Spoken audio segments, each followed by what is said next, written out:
Salam Inovasi Indonesia, kembali lagi di Ristek TV. Kementerian Riset dan Teknologi bekerja sama dengan beberapa stasiun televisi di Indonesia, membuat beberapa program yang berkaitan dengan riset dan teknologi di Indonesia. Berikut tayangannya untuk Anda.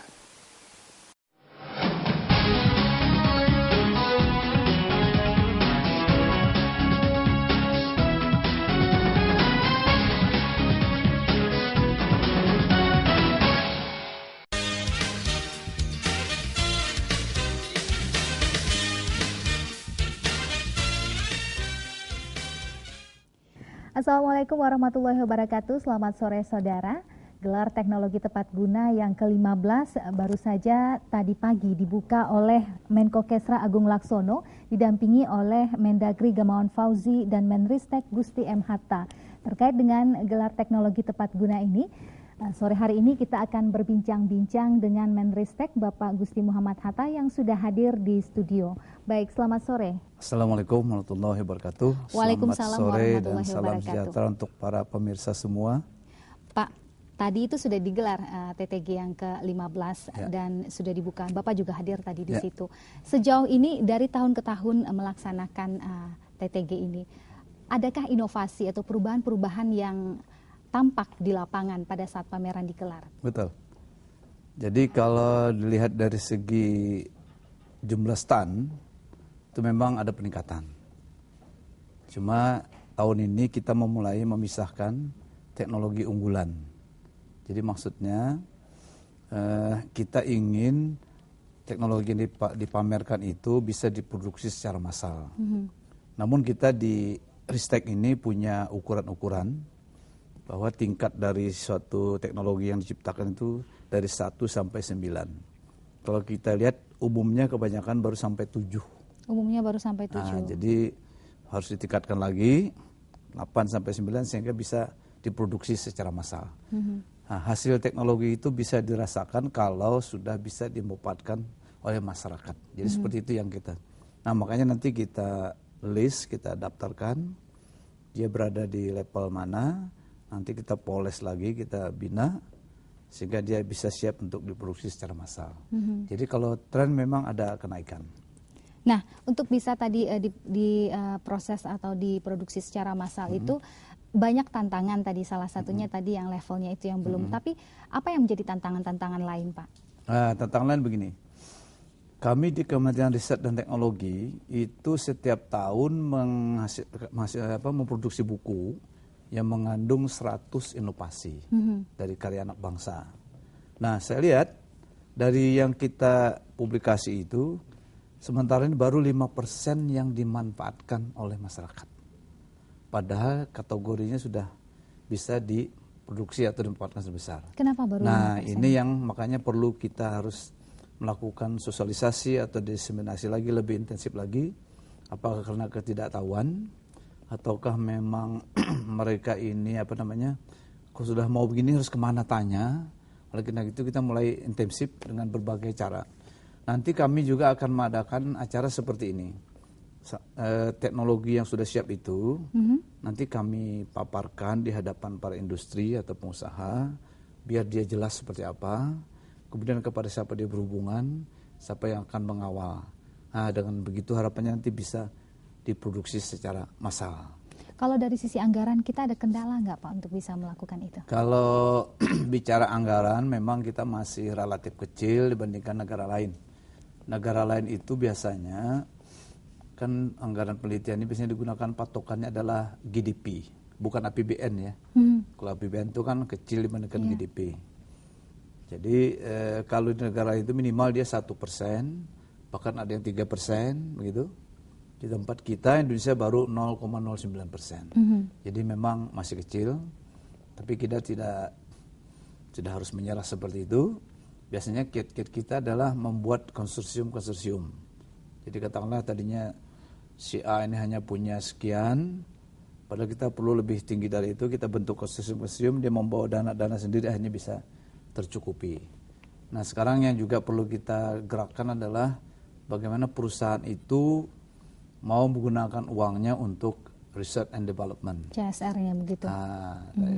Jadi Padahal kita sudah membuat ketentuan di dalam peraturan pemerintah itu bahwa bagi mereka yang mengeluarkan uang untuk R&D itu pajaknya bisa dikurangi, misalnya seperti itu, supaya mereka bersemangat. Nah ini kita juga agak susah juga mencari data dari perusahaan itu berapa sih uang yang dia investkan untuk penelitian. Yeah. Padahal pengertian dana penelitian yang sebesar 1 GDP itu adalah tergabung dari uang pemerintah maupun dari uang swasta. Ini yang kesusahan kita mencarikan data dari swasta. Mereka kadang tertutup atau seperti apa gitu. Kira-kira kita butuh berapa lama Pak untuk bisa sampai kepada tujuan tadi, bisa mengumpulkan swasta juga begitu? Memang ini harus harus rajin seperti itu. Kita harus juga sering ketemu dengan perusahaan-perusahaan, memberikan penjelasan-penjelasan. Kita nanti rencana setelah merevitalisasi peraturan kita, mungkin kita buatkan Capman-nya, putusan menteri, nanti mereka kita undang. Nah dari sana harapan kita mereka bisa memahami. Padahal Menteri Keuangan itu, Kementerian Keuangan sudah membuat kebijakan, juga mendukung hal yang seperti itu. Cuma mungkin ketidaktahuan sehingga mereka tidak menggunakan hak-hak yang seperti itu. Nah dari gelaran-gelaran tadi yang mungkin Bapak sudah lihat sendiri nih Pak, dari daerah mana mungkin atau stand mana tadi yang sedikit lebih wah lah begitu teknologi yang mereka gelar? Memang tadi saya tidak sempat melihat semua karena banyak sekali sih, banyak 300-an lebih standnya. Cuma tadi yang saya sempat lihat misalnya ada alat yang bisa untuk dari rumput menjadi untuk siap makanan ternak, itu bagus juga tuh. 1 jam bisa sampai 1 ton misalnya, kan lumayan itu. Yeah. Kemudian ada juga alat instalasi untuk pemanfaatan air rawa. Air rawa itu kita tahu sendiri warnanya seperti apa. Nah itu menjadi siap untuk jadi bahan baku air minum. Nah itu kan bagus juga tuh. Ada juga tadi yang sederhana, bikin alat membuang sisik ikan. Sisik ikan. Supaya tidak susah kan. Biasa kan kita harus begini gitu ya. Ini taruh aja kan di sana ada alatnya mengupas. Nah itu kan bagus juga tuh. Inovasinya. Nah saya kira itu semuanya bermanfaat bagi kebutuhan masyarakat.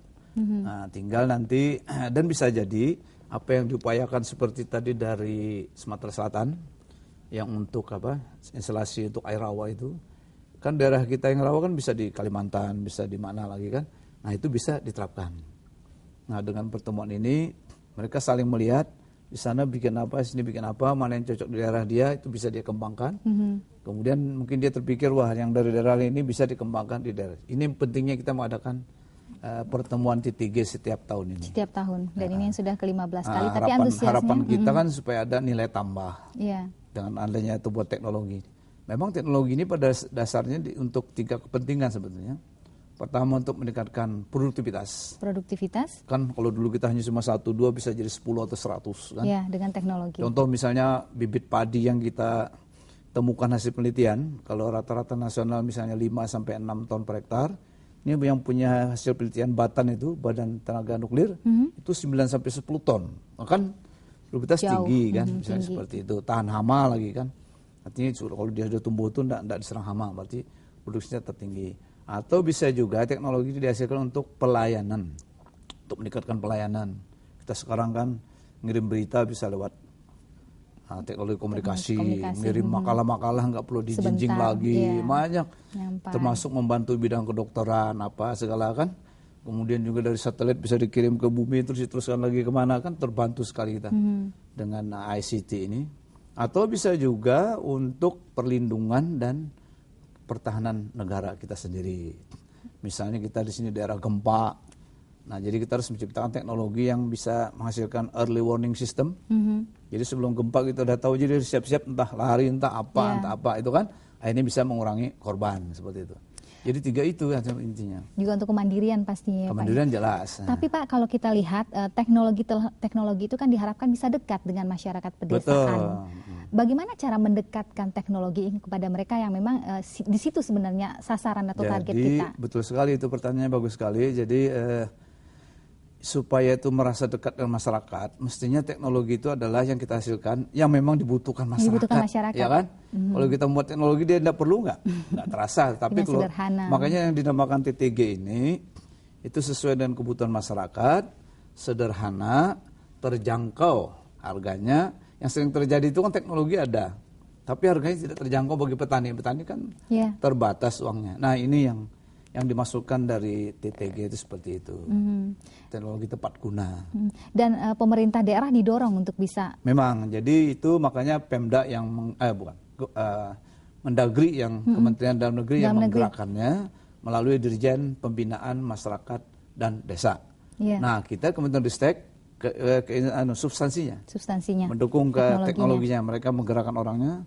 Makanya saya dengan Mendagri kan membuat suatu SK bersama dalam rangka menunjang itu.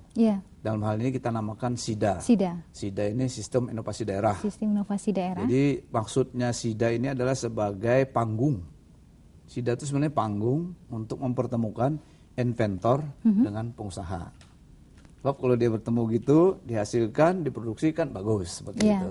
Dan sejauh ini sudah dilakukan ada peraturan bersama tadi? Kita sekarang meningkat ini, di tiap daerah meningkat sekarang.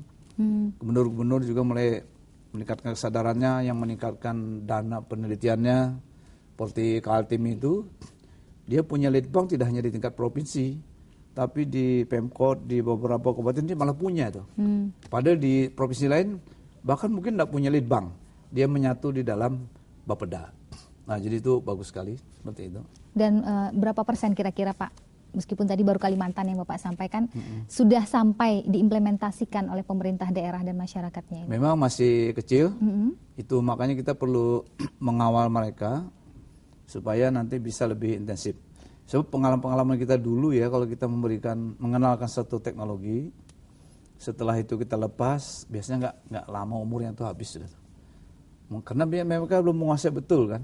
Sekarang paket kita itu istilahnya kita adakan, kita bimbing, kita kawal, sehingga akhirnya lebih bagus.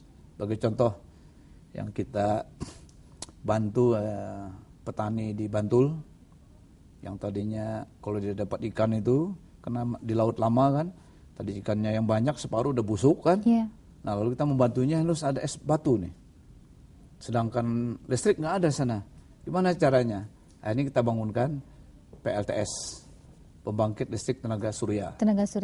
Kemudian PLTB, pembangkit listrik tenaga angin, Bayu. Dari sana dapat listrik, bisa bikin yang es batu, tertolong ikannya gitu kan. Kemudian karena energi masih ada, dia malah bisa bikin kolam ikan di darat. Jadi selain di laut, dia juga dapat di darat. Kadang-kadang nelayan ini kan kalau gelombang besar nggak bisa melaut, nggak dapat uang. Tapi sekarang dia dengan adanya kolam di darat, nggak jadi masalah gitu. Samping itu airnya bisa untuk air minum, untuk mandi segala. Itu gara-gara ada energi itu tadi. Surya. Untuk mengambil ini. Akhirnya berkembang sana kegiatan. Ada tanaman sayur-sayuran. Akhirnya pendapatannya jadi banyak. Nah, itu yang dari pantauan Bapak saja nih, dari teknologi-teknologi yang sudah dihasilkan oleh apakah itu petani, peternak, masyarakat kita lah dari sisi umumnya, sejauh mana ini sudah cukup membantu apakah itu kesejahteraan ataupun juga kemandirian mereka? Memang kalau secara drastis sebelum ya, cuma yang jelas ada kemudahan-kemudahan, artinya pekerjaannya menjadi simple.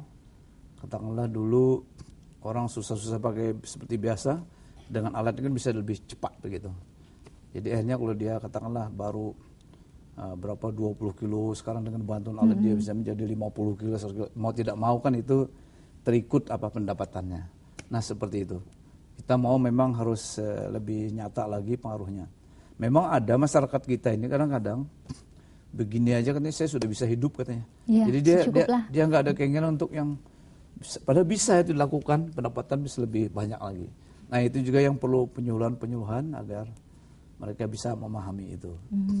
Dari pemerintah daerah tadi sedikit di awal sudah kita singgung agak sedikit kewalahan dengan anggaran begitu untuk penyediaan, karena kalau dilihat di level terendah sendiri apakah itu bentuk kelompok tani atau kelompok para peternak itu dalam membuat satu inovasi mereka agak terkendala untuk dana pembuatannya, pembuatan alat tadi. Bagaimana dari pemerintah pusat sendiri ini Pak mendorong apakah itu pemerintah daerah juga banyak berperan di situ, dan apa yang sudah diaplikasikan itu tidak menjadi sesuatu yang sia-sia, tapi pengawasannya juga lengkap begitu. Sebetulnya kalau daerah itu jeli dan serius menanganinya, dia bisa memanfaatkan CSR dari perusahaan. Perusahaan tadi.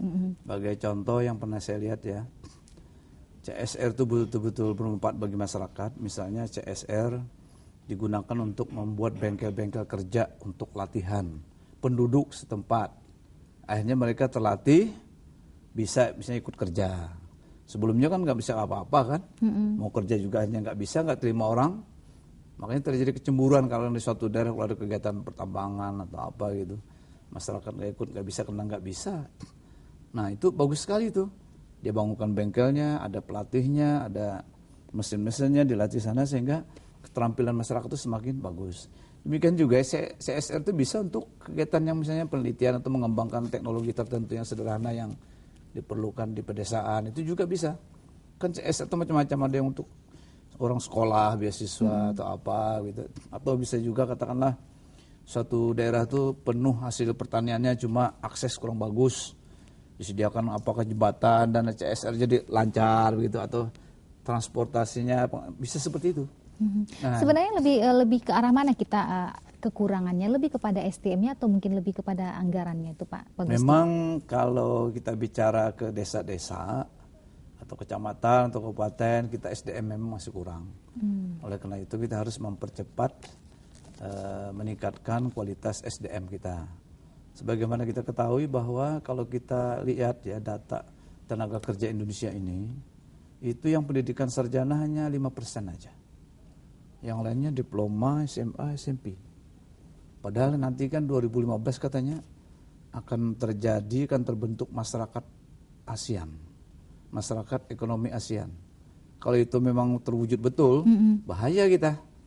Nanti tenaga kerja dari 9 negara lain misalnya sudah S2, S3, kalah saing dia itu. Yeah. Nah, jadi kita harus menyiapkan sekarang SDM kita.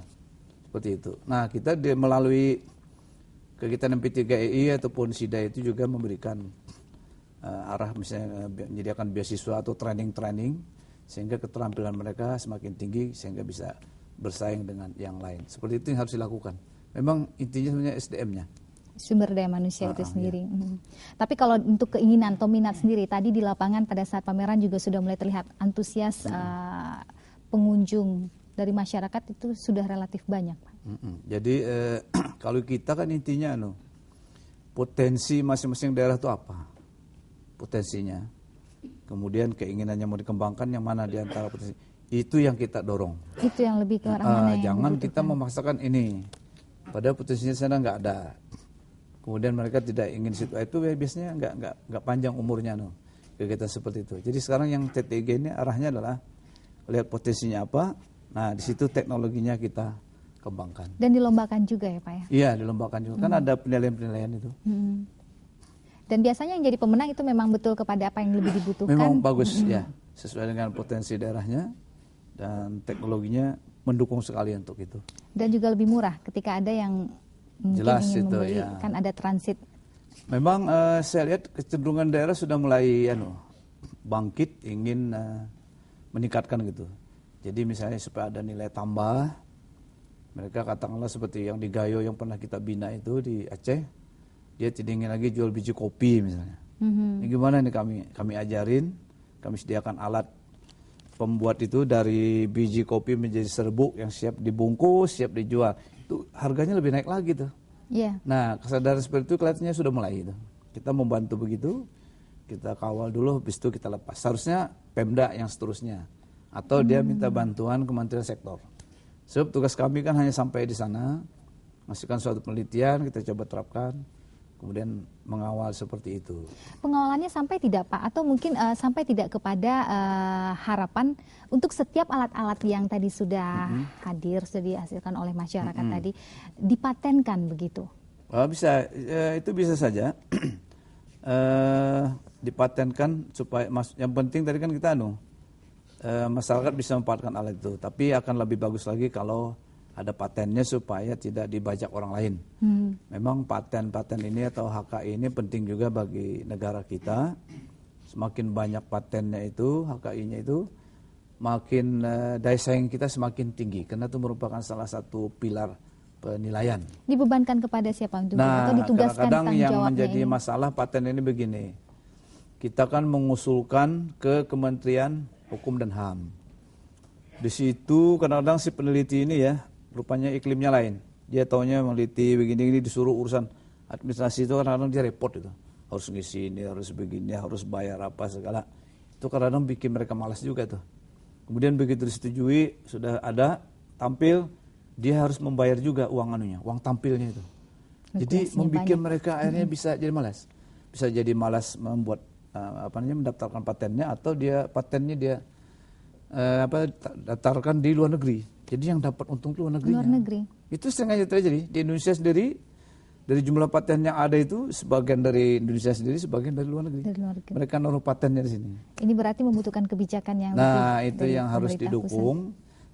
Apakah kita atur begini ya?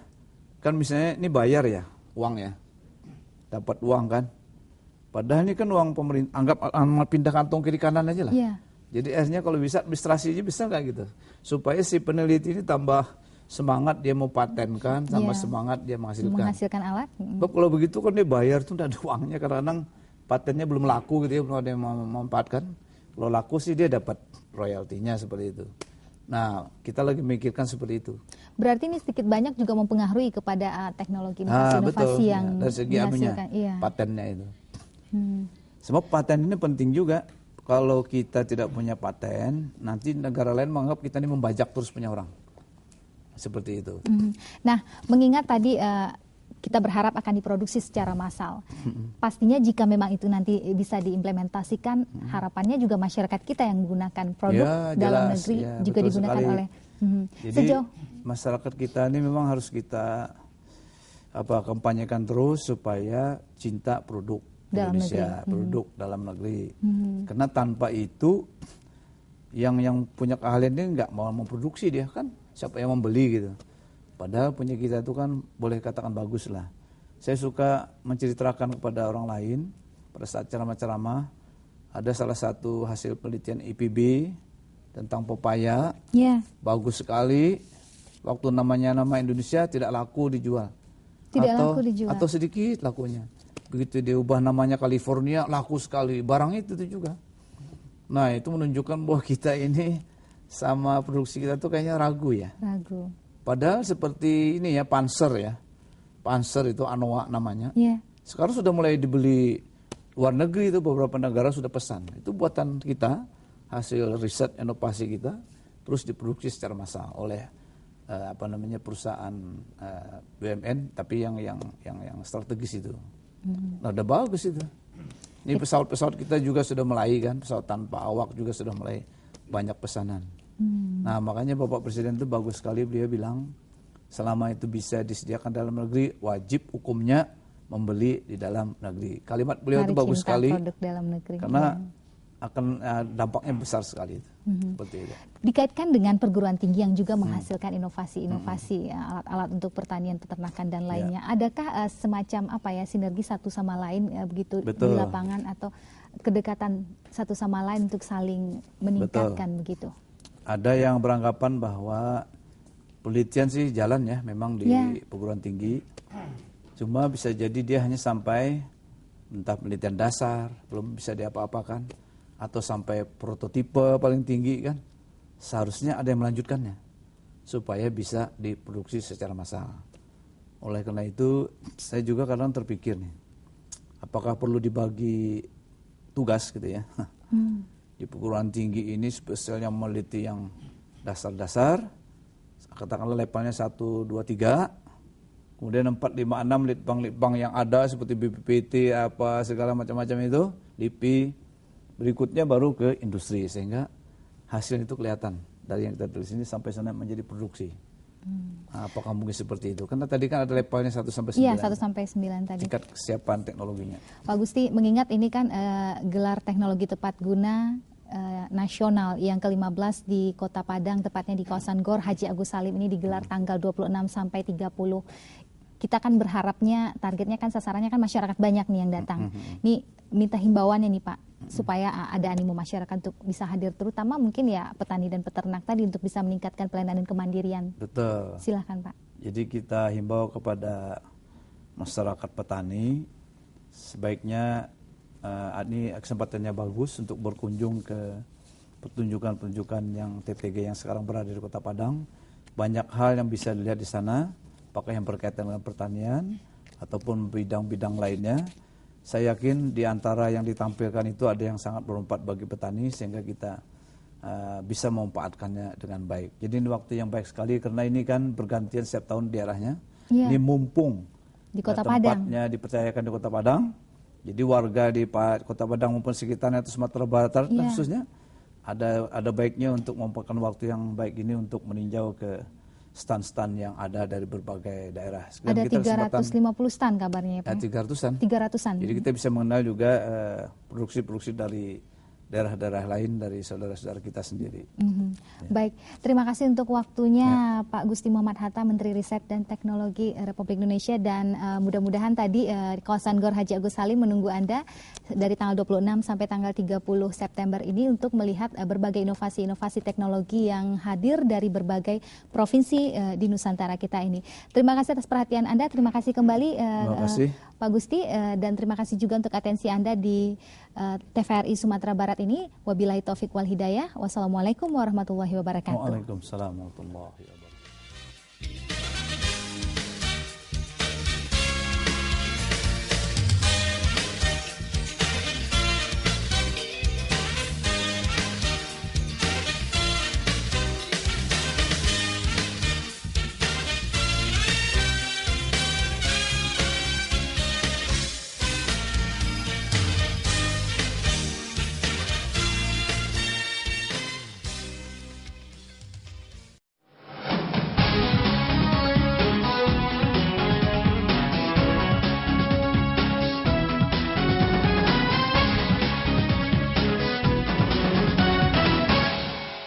Pemirsa, demikian program riset dan teknologi yang pernah ditayangkan di beberapa stasiun televisi di Indonesia. Semoga bermanfaat dan salam inovasi Indonesia.